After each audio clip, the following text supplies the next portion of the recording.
Hi sir, నమస్కారం. నమస్తే అండి. నమస్తే. సో సార్, ఏదైతే అంటే ఇప్పుడు ప్రెసెంట్ సినిమా గురించి అండ్ దురంధర్ గురించి మీరు మాట్లాడిన మాటలు దట్ వర్ ట్రూలీ ఎక్సలెంట్. అంటే ఇప్పుడు ఒక సినిమా రివ్యూ చెప్పినా, ఒక సినిమా గురించి మాట్లాడినా దాంట్లో ఉండే కొన్ని డీటెయిలింగ్స్ ఏవైతే ఉంటాయో దాన్ని మనం అడ్రస్ చేయాలి అండ్ ప్రతి ఒక్కళ్ళు దాని గురించి ఆలోచించాలి. Even you have excellently addressed every point. అసలు చూస్తుంటే చాలా బాగా అనిపించింది. సో వాట్స్ ద ఎంటిటీ, అంటే ఇటువంటి సినిమాలు తీయడం అనేది ఇప్పుడు ఈ యొక్క జనాలకి, ఈ యొక్క జనరేషన్కి, and everyone are calling gen Z, so వీళ్ళందరికీ ఇది అవసరం అంటారా? Is this an intent to make this type of films? అంటే లైక్ కొంతమంది, చాలామందికి నచ్చింది, నచ్చలేదని కాదు, కొంతమంది లైక్ చూడచ్చు ఎందుకు ఎవడు చూస్తాడు, everyone are like that only. అంటే ఒక 30 daysలో ఓటీటీలో వచ్చేదానికి 70mm స్క్రీన్ మీద 200-300 పెట్టుకొని పాప్కార్న్ బిల్లు దీనికి everyone are just not ready to go. దీని గురించి ఏం చెప్తారు సార్ మీరు? అంటే ఆఫ్ కోర్స్ మీరు అన్నట్టు ఓటీటీలో చూడొచ్చు, బట్ ఇక్కడ ఏంటంటే సినిమా ఎక్స్పీరియన్స్ అనేది థియేట్రికల్ ఎక్స్పీరియన్స్ అండ్ ఎక్స్క్లూజివ్, దాన్ని మించింది ఏది లేదు.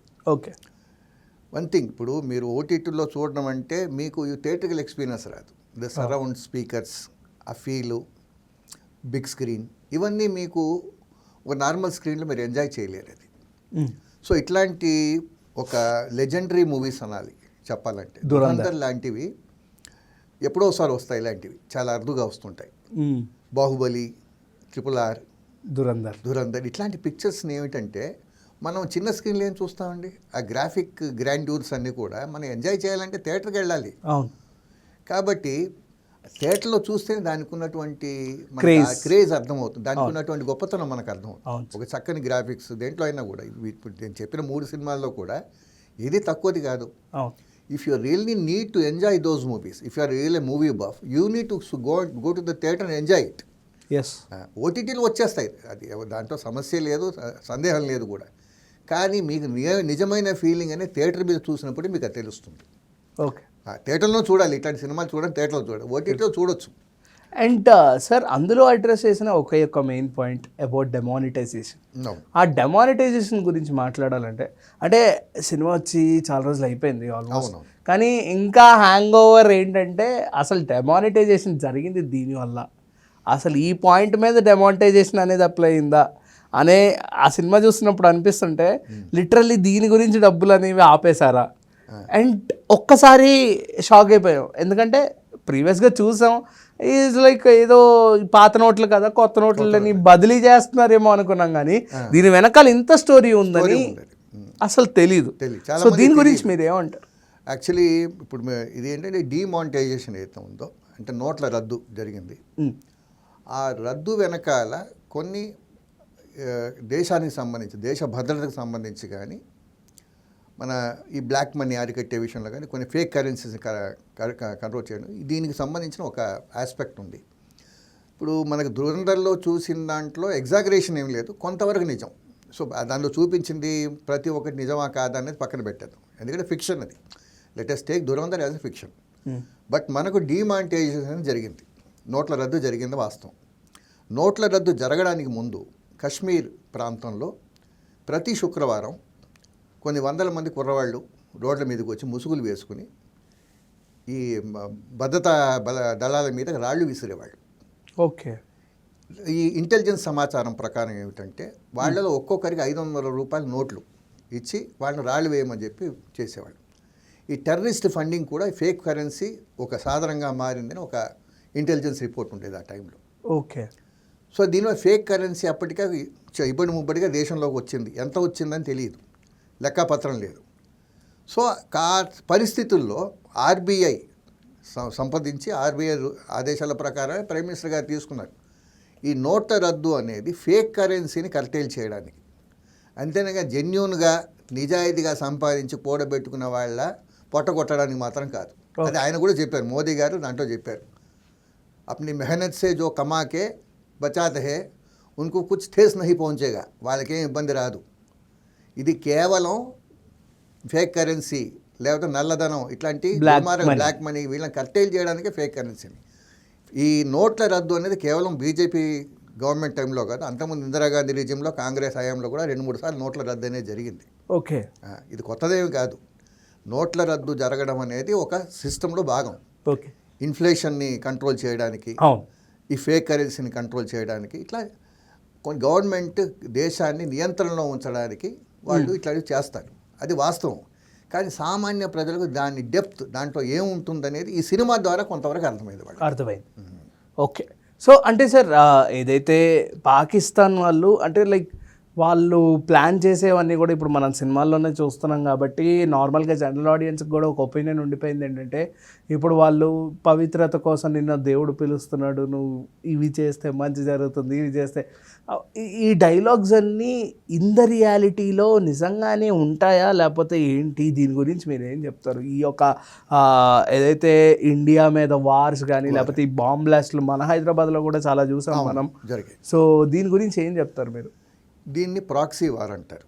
మామూలుగా ఒక దేశం ఇంకో పెద్ద దేశం మీద ప్రత్యక్ష యుద్ధాన్ని దిగలేనప్పుడు వాళ్ళు పరోక్ష యుద్ధాన్ని దిగుతారు. ప్రాక్సీ వార్ అంటే దీన్ని అప్రత్యక్ష యుద్ధం. అంటే వాళ్ళు ఏం చేస్తారంటే మన సమాజంలో చొరబడి మన సిస్టమ్స్ని దెబ్బతీసే ప్రయత్నం చేస్తారు. దీనికి సినిమాలో చూపించిన కొంత ఉదాహరణ మనం చెప్తాము. ఒక ISI గూఢచారి సంస్థ ఉంది పాకిస్తాన్ది. వాళ్ళు జిహాదీలను లేకపోతే మిలిటెంట్స్ని వాళ్ళని బ్రెయిన్ వాష్ చేసి వాళ్ళని ఒక సాధనాలుగా వాడుకొని ఇండియాలోకి ప్రవేశపెట్టి ఎక్కడో దగ్గర కల్లోలం సృష్టి బాంబ్ బ్లాస్టింగ్ అనో లేకపోతే ఇంకోటనో ఇక్కడ కల్లోలం సృష్టించాలన్నది వాళ్ళ ఇది. అంటే మెయిన్ ఎజెండా వాళ్ళది ఏమిటంటే భారతదేశాన్ని యుద్ధంలో ఓడించలేము. అది చాలాసార్లు రుజువైంది. కార్గిల్ వార్లో రుజువైంది, 62లో రుజువైంది, మొన్న IVS విక్రాంత్. కాబట్టి అన్నిట్లో రుజువైంది. సో ప్రత్యక్షంగా మనం ఒక శత్రువుని ఎదుర్కోలేనప్పుడు వెన్నుపోటు పొడిచే సాధనాలుగా ఇలాంటివి స్ట్రాటజీస్ ఉపయోగిస్తారు. ఏమంటారు? ప్రాక్సీ వార్స్ అంటారు. సో టెర్రరిజంను అడ్డం పెట్టుకుని దానికి ఒక ఫండింగ్, ఒక నెట్వర్క్ ఏర్పాటు చేసి దాని ద్వారా అంటే దానికి ఏం చేశారు? మతాన్ని ముడిపెట్టారు వాళ్ళు అక్కడ. ఓకే. ఇప్పుడు చాలామంది ఏంటంటే మతం అనేది ఒక ఎమోషన్. అవును. ఎవరైతే పేద పిల్లలు ఉన్నారో, ఇప్పుడు మీకు అజ్మల్ కసాబ్ అని ముంబై కాల్పులప్పుడు పట్టుబడ్డాడు. అవును, కసబ్. అజ్మల్ కసాబ్ అతను ఉరిశిక్ష వేశారు తర్వాత. అతను ఒక పేద కుటుంబానికి చెందినవాడు. అబ్బాయికి జరుగుబాటు కూడా కష్టం. అట్లాంటి వాళ్ళని సెలెక్ట్ చేస్తారు. వాళ్ళు ఎవరికైతే పూట గతి ఉండదో వాళ్ళ కుటుంబానికి కొంత ఇస్తారు, మెయింటెనెన్స్కి 1 లక్ష 2 లక్షలు వాళ్ళకి ఇస్తారు. మీ అబ్బాయి మాకు ఇచ్చేసేయండి అని చెప్పి వాళ్ళని మదర్సాల్లో ఎక్కడో పెట్టి వాడిని బాగా బ్రెయిన్ వాష్ చేసి దేవుడి కోసం ఇదంతా చేస్తున్నాం, జిహాదీలు కావాలి, ఇది దైవ కార్యము, ధర్మ కార్యము. ఈ జిహాద్ అంటే మన భాషలో చెప్పాలంటే ధర్మయుద్ధం. వాళ్ళ దాంట్లో ఈ ధర్మం, వాళ్ళ ధర్మయుద్ధం ఇది. జిహాద్ అనేది ఇస్లాంలో ధర్మయుద్ధానికి పేరు. ఇప్పుడు మనం కూడా ధర్మయుద్ధం అనే పేరు వాడతాం ఇక్కడ. అవును. ఈ ధర్మయుద్ధానికి సమాంతర పదం జిహాద్. అంటే నువ్వు దేవుడి కోసం యుద్ధం చేస్తున్నావు, దేవుణ్ణి నమ్మని వారిని నాశనం చేయాలన్నట్టు బ్రెయిన్ వాష్ చేసేసి వాళ్ళని ఉసిగొల్పడం. వాళ్ళు ఎట్లాంటి కేటగిరీలో అంటే ఎట్లాంటి మనుషులు అంటే 17, 16, 14 ఇలా చిన్నతనం నుంచి వాళ్ళకి బ్రెయిన్ వాష్ చేస్తారు. వాళ్ళకి ఏమీ తెలియని వయసు నుంచి బ్రెయిన్ వాష్ చేయబడి వాళ్ళ మనసులో అది కూర్చుండిపోతుంది. ఓహో, భారతదేశం మనకి పెద్ద శత్రువు, మనం ఎలాగైనా సరే నాశనం చేయాలి, ఇది దైవ కార్యం. ఇట్లాంటి దాంట్లో ఆ భ్రమలో ఉండి వాళ్ళు దీనికి తెగబడతారు. దానికి కారణం ఏంటంటే పేదరికం. ముఖ్యంగా ఆ పేదరికంలో ఉన్న వాళ్ళని అక్కడ క్యాచ్ చేస్తారు. ఈ ప్రాక్సీ వార్ అనేది చాలా ఏళ్ల నుంచి కొనసాగిస్తుంది పాకిస్తాన్.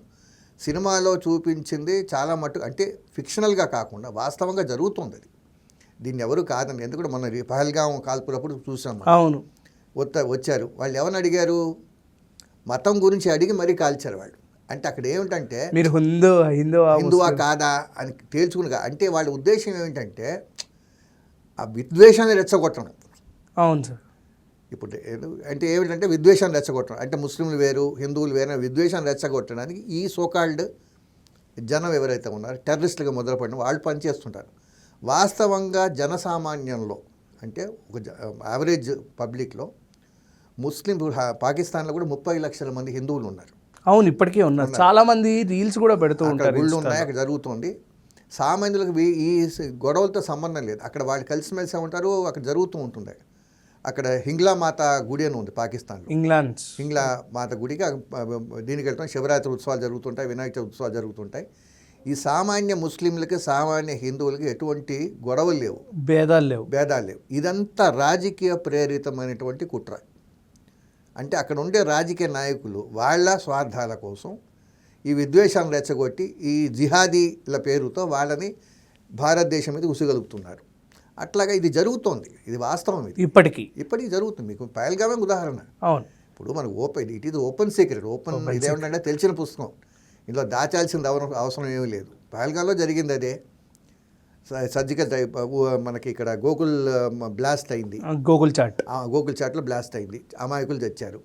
ముంబైలో కాల్పులు జరిగా మన కళ్ళ ముందే జరిగింది. అది చూసాం. అజ్మల్ కసాబ్ అన్నాడు పట్టుబడ్డాడు. ఫస్ట్ కాదన్నారు, మావాడు కాదన్నారు, చివరికి ఒప్పుకున్నారు. సో ఇదంతా ఒక స్ట్రాటజీ అన్నమాట. ఇదేమిటంటే వాళ్ళు డైరెక్ట్గా యుద్ధంలో గెలవలేక ఏం చేయలేక ఒక స్ట్రాటజికల్గా ఏదో విధంగా భారతదేశాన్ని నిర్వీర్యం చేయడానికి బయట శక్తులు ప్రయత్నం చేస్తున్నాయి అన్నమాట.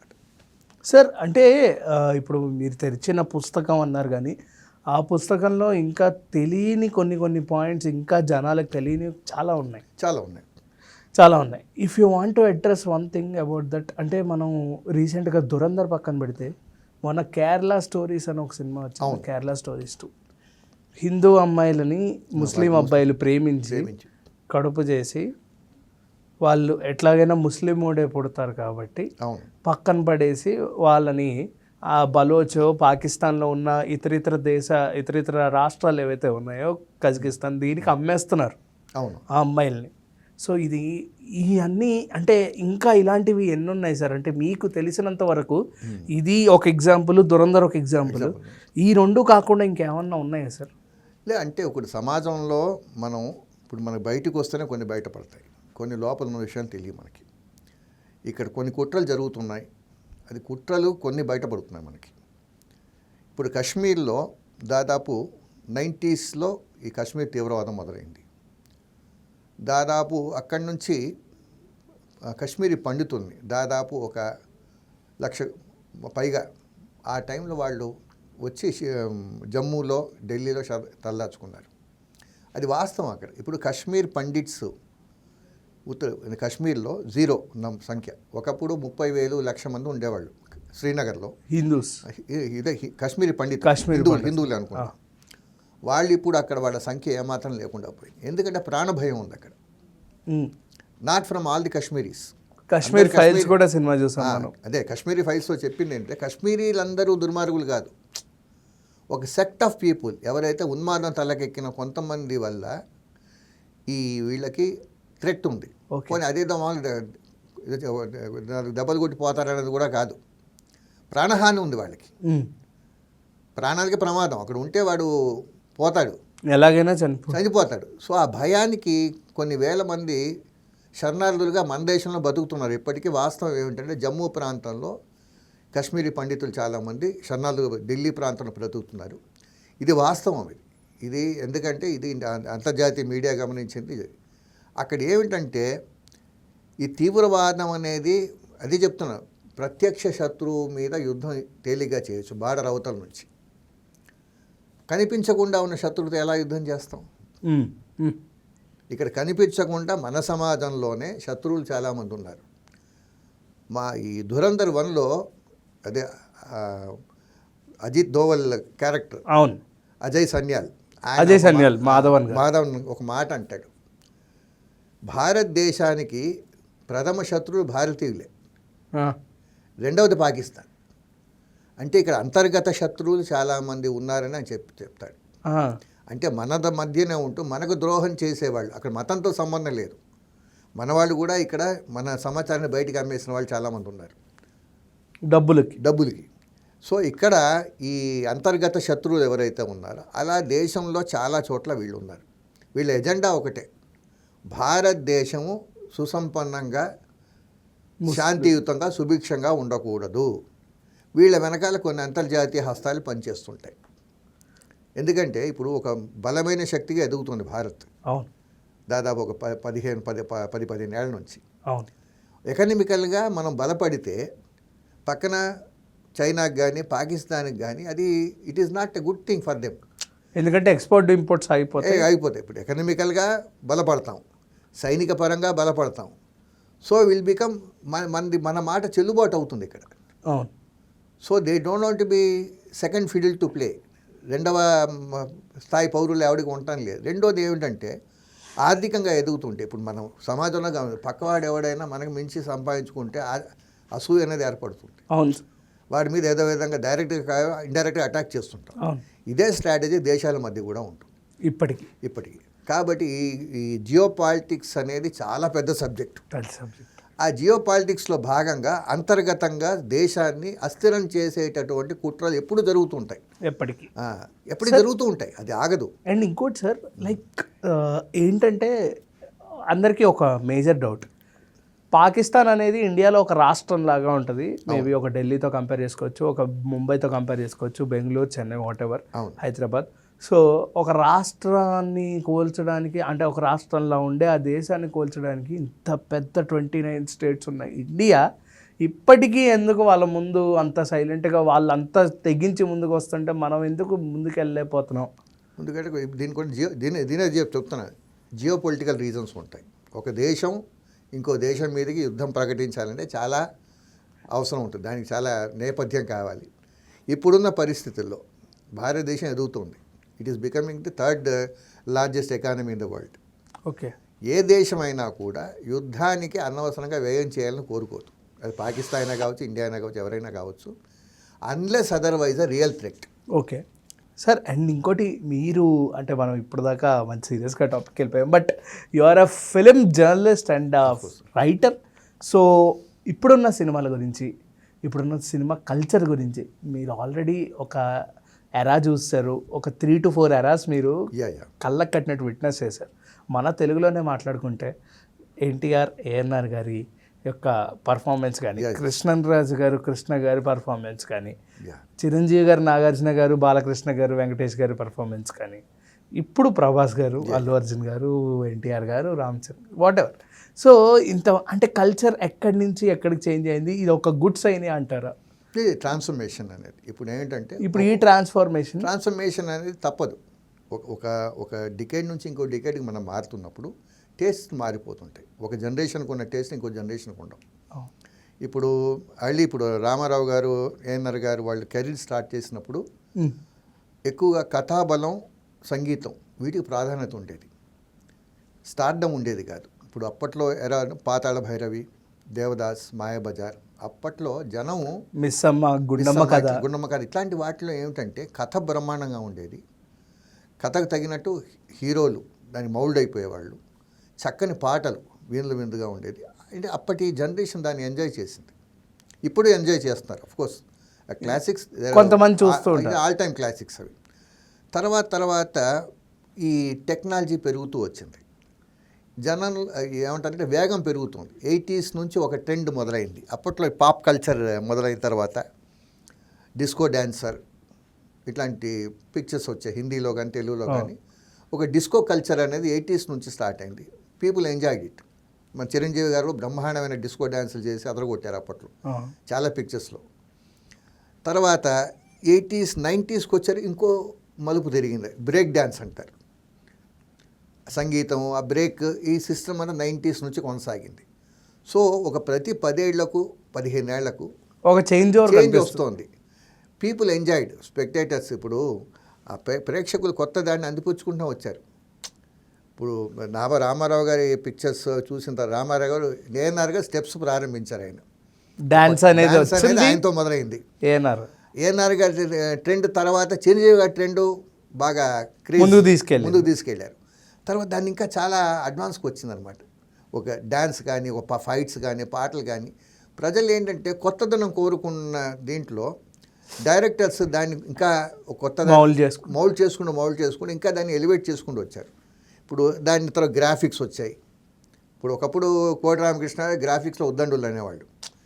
ఆయనను దాటి ఇప్పుడు రాజమౌళి గారు వీళ్ళంతా చేస్తుంది ఏంటంటే ఇట్ ఈస్ మెస్మరైజింగ్. ఒక వరల్డ్ లెవెల్ గ్రాఫిక్స్, గ్రాండ్యూస్ ఇస్తున్నారు వాళ్ళు, నభూతో నా భవిష్యత్తు. దురంధర్లో కూడా ఇట్లా వాళ్ళు ఏంటంటే ప్రతి ఒక 10 ఏళ్లకు ఈ ట్రెండ్స్ మారుతున్నాయి, ఈ టేస్ట్ మారుతున్నాయి. సో మనం ఈ కాలానుగుణంగా మార్పులు అనేవి సహజం. ఎప్పటికీ. ఎప్పటికీ ఇప్పుడున్న ట్రెండ్ ఏదైతే ఉందో ఇంకో 10 ఏళ్ళ తర్వాత ఉండదు. 10 ఏళ్ళ ఇంకా మారుతుంది, ఇంకా గెట్స్ మోర్ అడ్వాన్స్డ్. సో ఇదేంటంటే ఇది అనివార్యము. ఇప్పుడు పలానా అలా తీస్తేనే సినిమా, ఇలా తీస్తే సినిమా కాదు అని ఒక జనరల్ రూల్ ఏమీ లేదు. జనాల్ని ఏది 3 గంటల సేపు లేదా 2 గంటల సేపు మెస్మరైజింగ్ చేసి కూర్చోబెడుతుందో అదే సినిమా. అంటే మధ్యలో బోర్ కొట్టి లేచి వెళ్ళిపోయారంటే సినిమా కాదు. సార్ ఇంకోటి లైక్ ఇప్పుడు ఇన్ని చెప్పారు, who is your favourite actor? First starting నుంచి వద్దాం. స్టార్టింగ్ నుంచి రెట్రో నుంచి వద్దాం. నుంచి నా యూత్లో నేను ఫస్ట్ నాకు బాగా నచ్చింది ఏఎన్ఆర్ గారు. అప్పటికే ఏఎన్ఆర్ గారు సెకండ్ రిలీజ్ అది దేవదాస్. నేను నా గ్రాడ్యుయేషన్ చేస్తున్నప్పుడు దేవదాస్ రిలీజ్, కొత్త ప్రింట్ అంటారు అప్పుడు, బ్రాండ్ న్యూ ప్రింట్ విజయవాడలో రిలీజ్ చేశారు.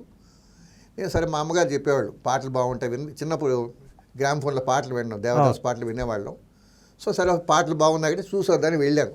ఒక్కసారి చూశాను సినిమా, వరుస పెట్టి 30 రోజులు కంటిన్యూస్గా చూశాను ఆ సినిమా. I become a big fan for ANR.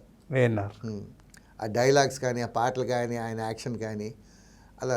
తర్వాత అదే టైంలో అనార్కలి కూడా మళ్ళీ రిలీజ్ చేశారు ఏఎన్ఆర్ గారిది. సో ఒక దీంట్లో నాకు ఏఎన్ఆర్ గారు ఆ సలీంగా కానీ దేవదాస్గా కానీ ఒక ఇంప్రింట్ ఇప్పటికీ నాకు ఆయన ఒక మనసులో యాక్టింగ్ కానీ, ఆయన ముఖ కవళికలు, ఆయన మాట్లాడడం, బాధపడడం అవన్నీ ఒక ఇంప్రింట్ అయిపోయాయి. బాగా ఇష్టం అది. ఓకే. ఇప్పుడు సెకండ్ జనరేషన్కి వస్తే తర్వాత నేను కొంతకాలం తర్వాత నా గ్రాడ్యుయేషన్ అయిన తర్వాత మరో చరిత్ర రిలీజ్ అయింది. ఓకే. అదొక trendy movie. Then I started admiring Kamal Haasan. Kamal Haasan is a great actor.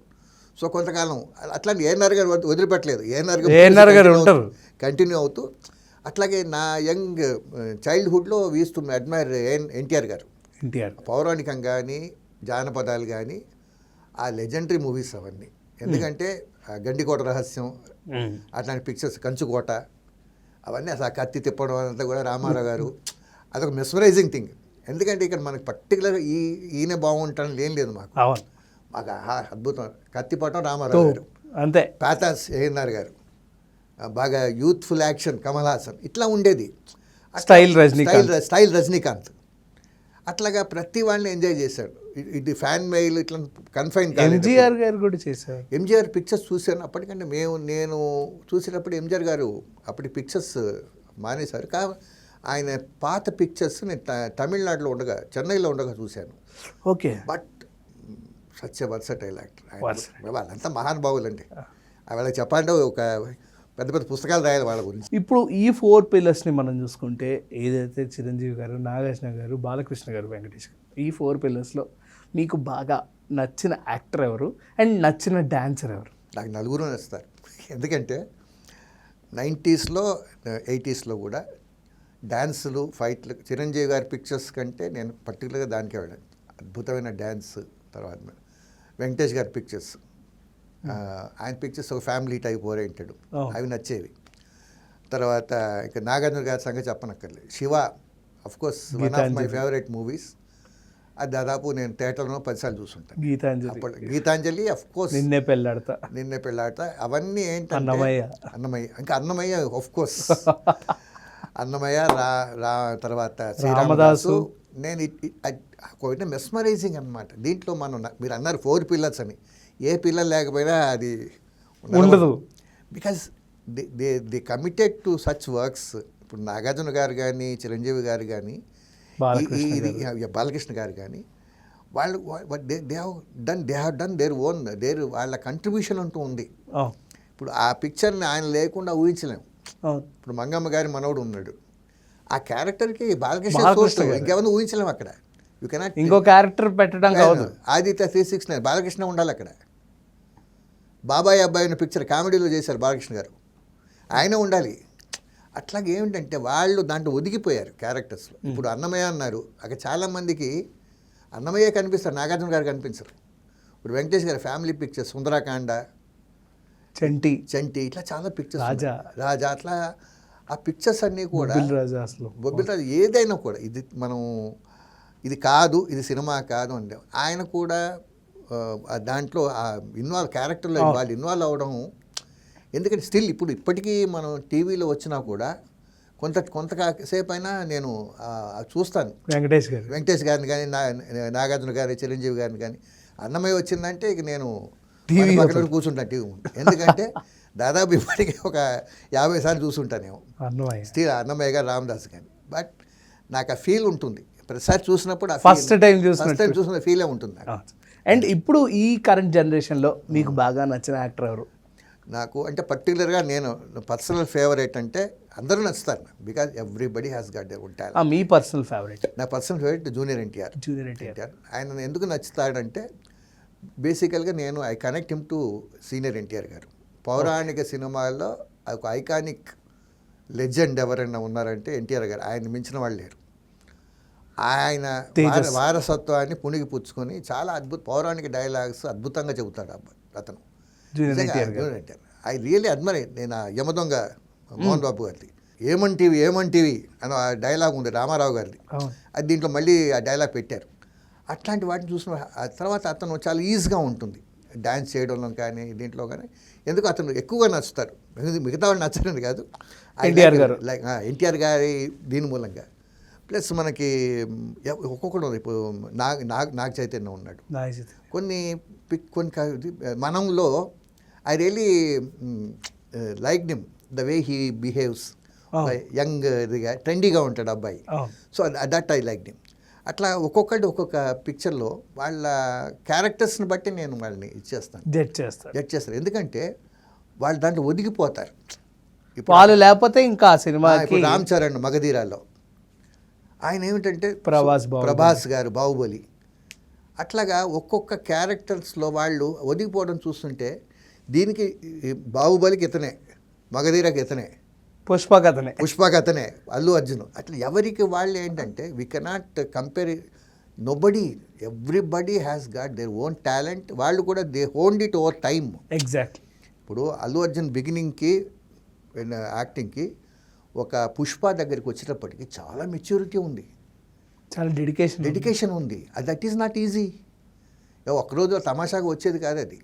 డెడికేట్గా దాని మీద వర్క్ చేసినందుకే వాళ్ళు అవుట్పుట్ తీసుకురాగలరు. అందరి వల్ల కాదు అది. అండ్ ఇంకోటి సార్, చాలామంది అడిగిన క్వశ్చన్ ఏంటంటే లాస్ట్ ఫైనల్ క్వశ్చన్.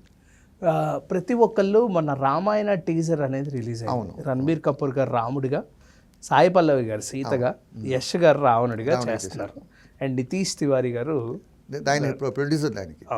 సో ఈ యొక్క సినిమా ఏదైతే రాబోతుందో ఆ సినిమాలో ఆ విఎఫ్ఎక్స్ అవన్నీ చూసి తెలుగు ఆడియన్స్కి నచ్చలేదు. They have completely disappointed.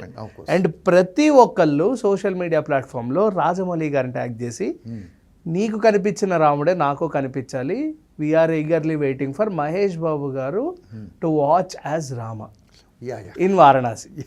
What do want to speak about this statement? అంటే నిజంగా మహేష్ బాబు గారి ఆరా ఆ యొక్క రాముడిలో మీరు ఎప్పుడైనా సెన్స్ చేశారా? లేకపోతే చూడాలి. నేను వన్ థింగ్ ఏంటంటే అదే చెప్తున్నాను కదా, అన్లెస్ అదర్వైజ్ ఇప్పుడు నాగార్జున గారు అన్నమయ్య పాత్రలో ఒదిగిపోతారని ఎవరికి తెలియదు.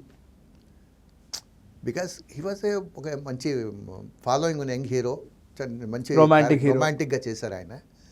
అన్నమయ్య లాంటి క్యారెక్టర్లో ఆయన్ని మనం అంత గొప్పగా ఊహించలేదు. This thing may apply to Mahesh Babu also. Who will know? Mahesh Babu may commit to do that. మీ యొక్క సినిమాటిక్ ఎక్స్పీరియన్స్. సినిమాటిక్లో నేను అనుకోవడం ఏంటంటే he has got the commitment. Mahesh Babu garu కూడా he is committed. If he wants to do it he'll do it. నేనైతే నాకు నమ్మకం ఉంది. అతను చేయదలుచుకుంటే బ్రహ్మాండంగా చేయగలరు. అదేంటంటే అవుట్పుట్ వచ్చేదాకా మనం జడ్జ్ చేయలేం. ఇప్పుడు అన్నమయ్య పిక్చర్ ఎక్స్పీరియన్స్ నేను విన్నది ఏమిటంటే వాళ్ళ అమ్మగారు, నాగార్జున వాళ్ళ అమ్మగారు ఫస్ట్ షో ప్రివ్యూ వేశారు. ఆయన అంత మెస్మరైజింగ్ యాక్టివ్ చేసి ఆయన పక్కన పిక్చర్ అయిపోయిన తర్వాత అమ్మగారు నాగార్జున పట్టుకుని ఏడ్చారంట.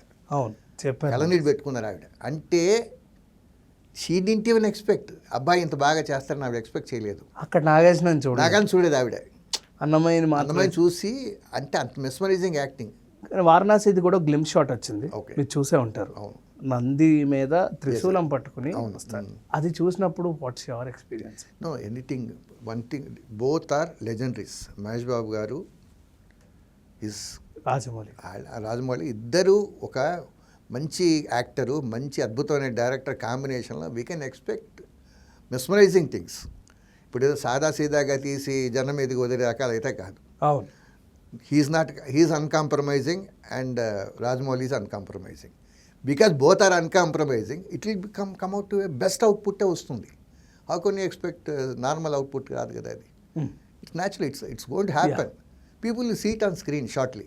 Okay okay sir. సో ఈ రామాయణ గురించి ఏం చెప్తారు? మా రాముడు అంటే కొంతమంది ప్రభాస్ ఫ్యాన్స్ ఏమో మా ఆది పురుషులో విఎఫ్ఎక్స్ బాగున్నాయి అక్కడ కదా. జనరల్గా ఏంటంటే ఇక్కడ ఆది పురుష్ అనేది అది కోర్స్ వాళ్ళు గ్రాఫిక్స్ ఓవర్ చేసేసారు. అంటే అలా చేసి వాట్ వెంట్ రాంగ్ సార్ ఆది పురుషులో? ఆది పురుషులో ఏమిటంటే ఇప్పుడు ఒక కవి ఉంటాడండి. కవి తను ఊహించుకున్న పద్ధతిలో ఒక క్యారెక్టర్ని పోర్ట్రేట్ చేద్దాం అనుకుంటాడు. అది వేరే, అది అతని విషయం, అతని పద్ధతి వేరే. బట్ ఇక్కడ శ్రీరాముడి విషయానికి వచ్చేటప్పటికి పౌరాణికంగా రాముడికి ఒక స్టేచర్ ఉంటుంది. అతను ఎలా పడితే అలా మనం మౌల్డ్ చేయడానికి లేదు. డైరెక్టర్ చేసిన పొరపాటు ఏమిటంటే అతను తనకు అనుకూలంగా దాన్ని మౌల్డ్ చేసుకుని ఆ క్యారెక్టర్ని అంటే అక్కడ క్యారెక్టర్ గ్రాండ్యూర్ని దెబ్బతీయలేదు. క్యారెక్టర్ స్టేచర్ని కానీ లేదా ఇది పెట్టడం కానీ దానివల్ల ఏమైందంటే ఒక రాంగ్ మెసేజ్ పోయింది జనాల్లోకి. ఆ గ్రాఫిక్స్ దాని మూలంగా ఏమిటంటే ఇప్పుడు సరే నా పద్ధతిలో నేను రాముడి గురించి చెప్తాను. ఇప్పుడు ఇండోనేషియాలో శ్రీరాముడి డ్రామా వేస్తారు అక్కడ. ఓకే. అక్కడ మీరు రాముడి క్యారెక్టర్ చూస్తే గుర్తుపట్టలేదు స్టేజ్ మీద. ఒక విచిత్రమైన కిరీటము ఏదో రకరకాలుగా ఉంటారు. అక్కడ రాముడు లక్ష్మణుడు అంతా కొంత గందరగోళం. వాళ్ళ పాయింట్ ఆఫ్ వ్యూలో రాముడు అలా ఉంటాడు. సో మనం అక్కడ పోయి రాముడు ఇలా ఉండకూడదు, మన బాపు సినిమాలో రామాయణంలో అలా ఉండాలని చెప్పలేము. అక్కడ వాళ్ళ పోర్ట్రేయల్ వేరు అక్కడ. సో మనం ఇక్కడ ఏంటంటే ఇక్కడ డైరెక్టర్స్ పాయింట్ ఆఫ్ వ్యూలో అతను కరెక్ట్ కావచ్చు. కాకపోతే జనాలకి ఏమిటంటే ఈ artistic expression of a thing అది తొందరగా జనాలకి అర్థం కాదు. అక్కడ ఆర్టిస్ట్గా అతను ఏం చెప్పదలుచుకున్నాడు తప్పో రైటో పక్కన పెడతాం. ఆ గ్రాఫిక్స్లో చేయడం కొంచెం ఎగ్జాగరేట్గా చేయడం అనేది అక్కడ రామాయణం థీమ్ ఏదైతే ఉందో దాని నుంచి డీవేట్ అయిపోయింది. ఇక ఇప్పుడు మన దీనికి వచ్చేసరికి రణబీర్ దీనికి వచ్చేటప్పుడుగా గ్రాఫిక్స్ అనేవి ఏమిటంటే ఆచితూచి వాడాల్సిన విషయం. దాన్ని ఇష్టారాజ్యంగా మనం వాడుకోవడానికి లేదు, బ్యాలెన్స్డ్గా వాడాలి. 4,000 కోట్లు మళ్ళీ అది అదే డబ్బులు ఎంత అని పెట్టవచ్చు, వాళ్ళ ఛాయిస్ అది. నేను అనేది ఏమిటంటే ఇప్పుడు మన దగ్గర టూల్ ఉంది, ఎంతవరకు వాడాలో అంతవరకు వాడాలి, కానీ దాన్ని మన అవసరానికి మించి వాడకూడదు. అవును.